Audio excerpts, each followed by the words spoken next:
આપનું સ્વાગત છે।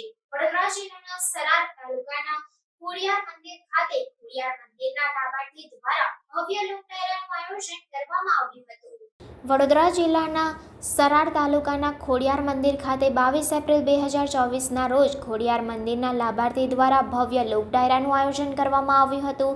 સમસ્ત વીર સદિયા પરિવાર ખોડલ યુવક મંડળ દ્વારા સવારે 8 કલાકે નવચંડી યજ્ઞ તથા સાંજે 5 કલાકે શ્રીફળ હોમવાનું અને સાંજે 6 કલાકે મહાપ્રસાદનું આયોજન તથા રાત્રે 9 કલાકે ભવ્ય લોકડાયરાનું આયોજન કરવામાં આવ્યું હતું, જેમાં લોકગાયિકા શ્રુતિ પટેલ જૂનાગઢ, હાસ્ય કલાકાર લહેરી ભગત, સાહિત્ય કલાકાર પીયુ ગઢવી વડોદરા દ્વારા લોક ડાયરામાં રમઝટ બોલાવવામાં આવી હતી, જેમાં મોટી સંખ્યામાં સર્વ ભાવિક ભક્તોને પધારવા માટે સ્નેહભર્યું આમંત્રણ પાઠવવામાં આવ્યું હતું।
સમાચારોની ઝડપી અપડેટ માટે હમણાં જ સત્ય સ્વરાજ ન્યૂઝ ચેનલને લાઇક, શેર અને સબસ્ક્રાઇબ કરો।